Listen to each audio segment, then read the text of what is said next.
Canon ferroviaire, Schwerer Gustav. Après la Première Guerre mondiale, la France développa la ligne Maginot, un vaste réseau de défense à la frontière entre la France et l'Allemagne, pour se prémunir contre une éventuelle agression allemande. À l'approche de la Seconde Guerre mondiale, les planificateurs militaires allemands conçurent de plusieurs stratégies pour surmonter cette barrière. L'une de ces idées était aussi simple que directe, créer une pièce d'artillerie gigantesque et réduire les défenses en miettes. À partir de 1934, le géant industriel allemand Krupp reçut la tâche de créer une pièce d'artillerie suffisamment grande et puissante pour venir à bout des fortifications françaises. Ils basèrent leur conception sur les canons ferroviaires existants, de grandes pièces d'artillerie se déplaçant sur des rails dédiés plutôt que de manière autonome. Ces types de canons trouvent leur origine au XIXe siècle et furent également utilisés massivement durant les deux guerres mondiales. Krupp, qui fabriqua des canons ferroviaires pour l'armée allemande durant la Première Guerre mondiale, reprit ce concept et le développa, littéralement. Le résultat fut un canon aux proportions épiques. Le canon, nommé Schwerer Gustav, Schwerer signifiant lourd, et Gustav en hommage à son créateur, Gustav Krupp, avait une longueur de 147 pieds, une largeur de 20 pieds, et une longueur de canon d'un peu moins de 107 pieds. Il pesait 1490 tonnes. Le projectile tiré par ce colosse avait un diamètre impressionnant de 80 cm, et existait en deux versions. Un obus explosif de 5,2 tonnes, et un obus perforant de 7 tonnes, conçu pour percer les bunkers en béton armé.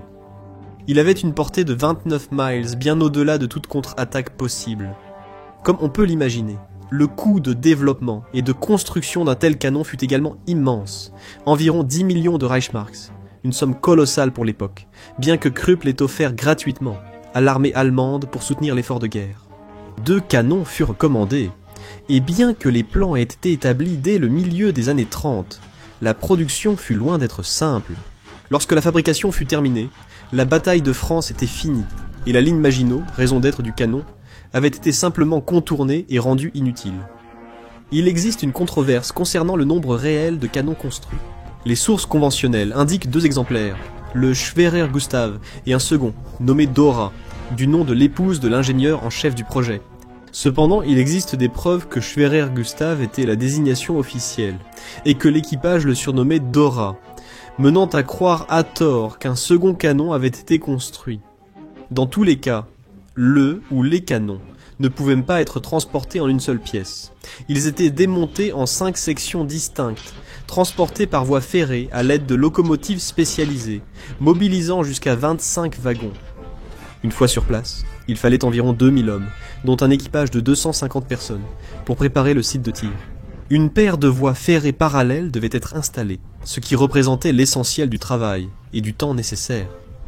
Une fois cela en place, le châssis du canon était assemblé, puis le canon lui-même. En raison de son poids, le tube du canon était divisé en 2 et transporté séparément, puis réassemblé sur place. Les 2 moitiés sont reliées par une enveloppe cylindrique. Ensuite, le canon était fixé au bloc de culasse et à son socle, équipé d'amortisseurs hydrauliques pour atténuer le recul immense généré au tir. L'ensemble du processus pouvait prendre plus de 3 semaines avant que Gustav ne soit prêt à tirer. En plus de l'équipage nécessaire à la préparation et au tir du Schwerer Gustav, un important personnel était mobilisé pour la défense anti-aérienne. Cible immense, la puissance aérienne alliée chercherait à le détruire en priorité. 2 bataillons de flak lui étaient donc dédiés. L'ensemble de l'opération était supervisé par un général de division, tandis que le chargement et le tir étaient dirigés par un colonel. Comme la plupart des canons ferroviaires, Gustav pouvait modifier la portée de ses tirs en ajustant l'élévation du canon, mais ne pouvait pas pivoter latéralement. Pour viser, l'ensemble du châssis du canon devait être déplacé le long d'une courbe spécialement aménagée sur les rails. Le processus de chargement était laborieux et nécessitait plusieurs centaines d'hommes pour préparer et tirer les projectiles gigantesques. Les obus, ainsi que les charges propulsives, étaient transportés séparément et hissés sur la plateforme de tir à l'aide de palans. L'obus était poussé en place par un vérin hydraulique, suivi des sacs de poudre propulsive, puis d'une gigantesque douille en laiton qui scellait la culasse. Ce processus était lent et pouvait prendre jusqu'à 45 minutes. Au mieux, le Schwerer Gustav pouvait tirer jusqu'à 14 obus par jour. En raison de sa taille immense et de sa difficulté à viser, le Gustav n'était pas une arme particulièrement précise, ce qui signifiait que les seules cibles viables étaient des bunkers, bâtiments ou autres installations fixes. Lors d'un tir d'essai, Hitler aurait évoqué la possibilité de tirer avec le canon sur des chars. Sans doute que l'impact des obus explosifs aurait vaporisé même les véhicules blindés les plus résistants. En réponse, le commandant de char Heinz Guderian déclara, je cite, « On pourrait tirer dessus, je suppose, mais on ne les toucherait jamais. » Fin de citation. Il subsiste une part de mystère autour du service actif du Schwerer Gustav, accentué par la confusion sur le nombre d'exemplaires réellement construits. On sait que le premier canon fut testé au début de l'année 1941, sous la supervision personnelle de Hitler. Les essais se poursuivirent, pendant que le châssis et les autres composants étaient achevés. Le Schwerer Gustav fut engagé lors du siège de Sébastopol, dans le cadre de l'opération Barbarossa en 1942. Après des semaines de préparation et d'assemblage, il était prêt à tirer, devenant ainsi la plus grosse pièce d'artillerie jamais utilisée au combat. Pendant le siège, il tira environ 40 obus sur les défenses soviétiques de la ville. Il est rapporté qu'à une occasion, un tir direct avec un obus perforant le béton détruisit un dépôt de munitions soviétiques situé à 30 mètres sous terre. Après Sébastopol, l'histoire de l'arme devient plus controversée. Certaines sources indiquent qu'elle aurait été envoyée plus au nord pour le siège de Leningrad, bien qu'aucun tir ne soit rapporté lors de cet engagement. Il est aussi rapporté que le canon, ou peut-être la Dora, aurait été envoyé pour réprimer l'insurrection de Varsovie en 1944, bien que l'insurrection ait probablement été écrasée avant sa mise en action. Le sort des canons demeure également inconnu. Des rapports de l'armée américaine indiquent qu'un des canons aurait été capturé, ce que corrobore une preuve photographique. Il s'agit probablement d'un malentendu, car les Allemands ont utilisé plusieurs autres canons ferroviaires, et il est probable qu'il s'agissait de l'un des cousins plus petits du Schwerer Gustav, comme le Thor, un canon chenillé de 60 cm. Quoi qu'il en soit, le ou les canons auraient été détruits pour éviter leur capture par les Alliés. Et il ne reste rien de cette pièce d'artillerie géante, bien que certains obus soient encore exposés dans des musées.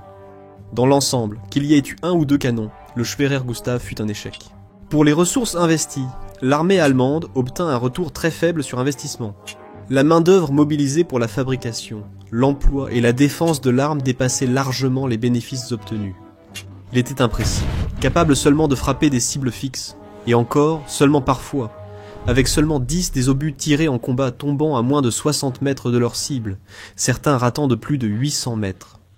En raison de sa taille massive, il était une cible parfaite pour les avions ennemis, ce qui justifiait la présence constante de bataillons de flak pour le protéger. De plus, les semaines de préparation nécessaires signifiaient qu'il ne pouvait être déployé que dans des positions statiques, alors que les lignes de front mouvantes de la Seconde Guerre mondiale rendaient ce type d'arme inefficace.